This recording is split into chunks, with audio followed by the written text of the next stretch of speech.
Okay, so we have the question of how you get from one circular orbit to another.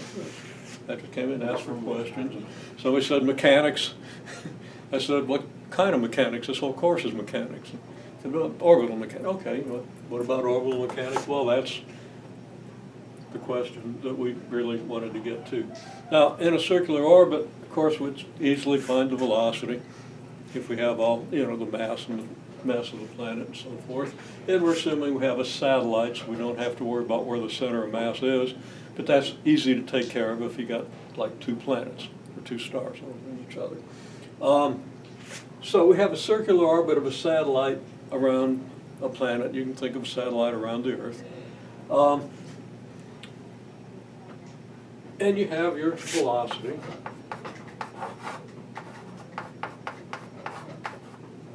Okay? And that's easily calculated. How?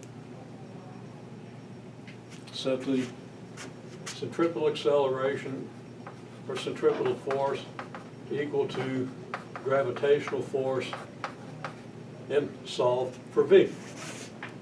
Right? And you got to be able to do that. I'm perfectly happy to put that on the final. That's a principle.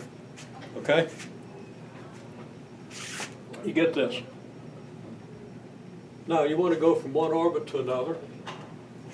Okay, well, let's say you're going from a lower orbit to higher, just so we have an orientation to grab onto. It's not necessary. We could write the expressions down and they'll apply either way. So we got an orbit. Here's our planet. We got an orbit at radius R1. We want to get out to R2. Now, we know what the total energy is, right? Total energy of an orbit is half the potential energy relative to, well, total energy of the orbit, I'm sorry, is equal to negative the kinetic energy. Okay. So,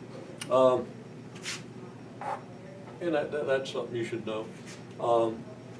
The potential energy is negative big G, big M, little m over R.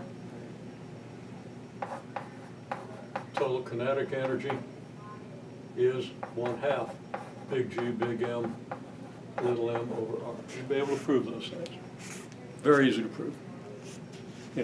How do you get the kinetic energy? Well, there's your velocity. Take 1/2 m times this and you get this. There's your 1/2, right? And right here is the square of this, and here's your mass. Okay, very simple, very trivial. So you should be able to do that. To understand this as a package, you should be able to do that. And the potential energy relative to infinity is this, because you simply integrate this with the appropriate orientation, which we just talked about, and I'll address here in a minute. Matter of fact, I might as well address it now. Okay? The integral from R to infinity is the work done by the conservative force, right? From R to infinity. And that's going to be big G, big M, little m over R squared, dr. And what is that? Well, you can do the integral. It's actually positive, big G, big M, little m over R. And of course this equals negative change in potential energy, because definition of a change in potential energy is the work done equal and opposite to the work done by the net force. This is the net force. This is work done by the conservative force. It's work done by the net force when that force is the only force, right? Gravity being conservative, gravity being the only force. This is the work done by the net force as you go from here to there. Okay? And that's equal and opposite to your change in potential energy.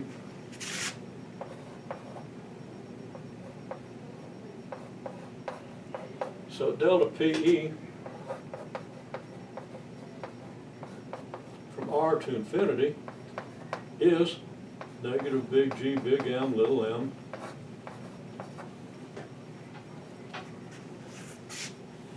over r squared. And that's not right. It's not over r squared, and it's not negative, so what I do wrong?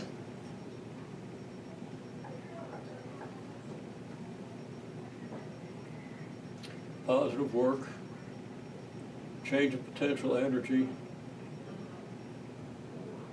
from r to infinity, so the change of potential energy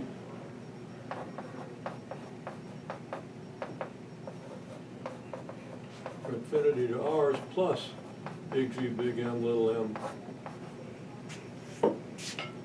over r. Well, anyhow,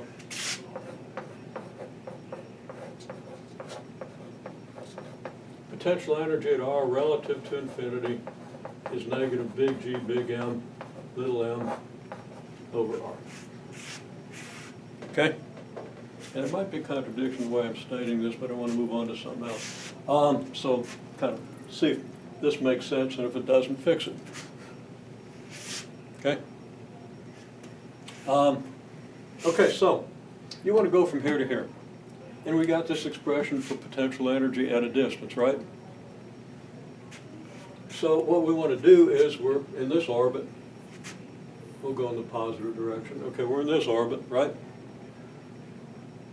And we want to get out to this orbit. So what we want to do is we want to boost ourselves into an elliptical orbit with the perigee here, the apogee here. And you told me that. Okay, very good insight. You understand that that's exactly what we have to do. So first we go to an elliptical orbit. Question is, how fast do we have to go? Well,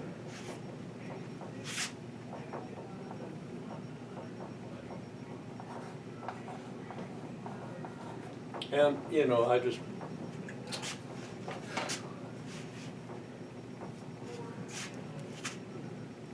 elliptical orbit doesn't look like this at all.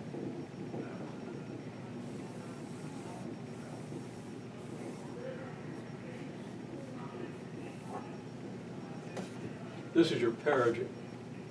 You boost yourself into an elliptical orbit, your apogee is going to be out here, opposite to where your perigee is, right? Yeah. So that was kind of another example if I write something down without thinking. And the orbit isn't that squared off there. I didn't draw it very well, but you You understand have what to it increase looks the like. velocity at your apogee to be opposite of that for the kinetic. Increase the velocity at the apogee to be equivalent to the potential energy that can be found at the kinetic energy, at the perigee. Okay, well,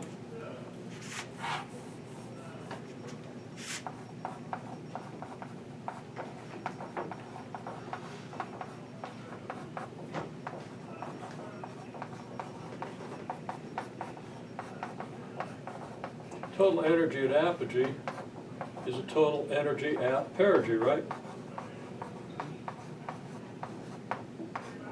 From that, it follows, by reasoning that I'm sure you can manage, okay, that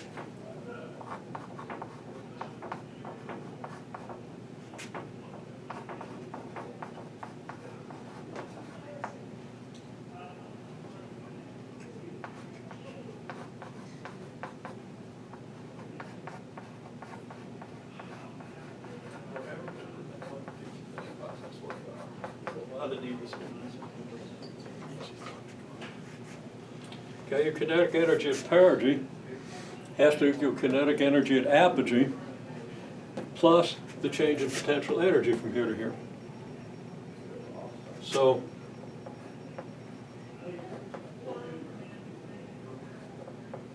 I just write P to A, perigee to apogee. Okay?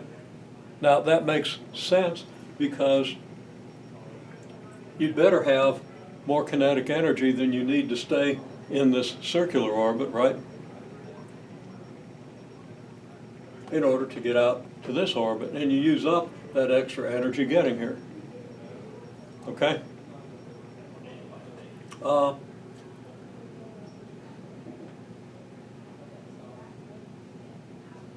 so this will tell you how fast you got to be going here to get into this orbit. Okay? Then what's your velocity going to be here? Well, you can calculate that. And then you can see how much more velocity you got to give it to stay in the circle. How would you do that? Well, you know that already. You just plug into here. You know how much velocity you need, right? So if you give it that much velocity, Well, if you give it that much velocity here, you're going to go into an orbit that goes out beyond this thing with the perigee here. You're going to give it too much energy. You can't do it in one burn. so you have to give it the extra velocity at the perigee? Yeah. I mean, there are other ways to do it. And there might be a more energy efficient way. I haven't worked this out. Okay? You can look it up. You can look up transfer orbits. Okay? The mathematics gets a little beyond what we can do here. But it doesn't really get beyond what you know about multivariable calculus. Okay? Or will know by the time you take the final. Okay? That may be a little differential equations. I don't know. But it's not impossibly advanced mathematics. You get your analytic geometry has to be pretty good. Okay? Anyhow, you get from here to here. Okay? And that's basically a scheme of how you do it, and here's what you use. Okay? Does that make sense? I'm not going to work it out. I'm just going to give you the principles because I'm trying to get you to work from principles to implementation. But I know that the work I've seen recently tells me that you know what the bits and pieces are here, and you're ready to put them together. Okay? A little blurb, the movie The Martian. I was going to mention this the other day. You got this engineer, computer, astrophysicist nerd. Okay? All of a sudden he wakes up in the middle of the night and says, I got it! You know, he has the transfer orbit that you need to get to Mars with the energy you have. Okay? And he goes and presents it to them. And you know, that's key to getting Matt Damon off of Mars. Okay? I want to see the rest of the movie. Huh? I've only seen half the movie. I want to see the other half. Yeah, you need to see it. You need to see it. It's that, Apollo 13, the right stuff. So there are 3 movies you're going to see related to any of this. And Hidden Figures, because it goes right along with the right stuff. I read the book. A lot of the same characters. Right stuff starts with the breaking of the sound barrier on the day of my birth. I don't know why they did that for me, but they did. They wanted to bring you in with a bang. A what? They wanted to bring you in with a bang. Well, I mean, I was one of the last people born before that. I'm not sure exactly what time of the day it was there, but it was still dark in the east. It dawn in the east, or a little before dawn. You remember? And they did that in the west. And they had to have daylight. I think they did it in the daylight, obviously. Maybe not so obvious. So I'm not sure exactly what the timing was. I guess I could Google it and find out. But that's not important. It's just kind of a neat thing to look at how much things have changed, you know, over the period of my lifetime. It's real neat. So anyhow, it goes from there to the first orbital flight, John Glenn's orbital flight. And John Glenn's orbital flight is a big thing in the Hidden Figures. That's one of the things they're aiming at. And it appears to be a great movie. It was on a bus when I saw it, and I didn't hear all the dialogue, but I heard enough of it. So, yeah, just recommendation of movies, but that's another story, and I've got 13 seconds to shut this thing off, or I'll have to split it.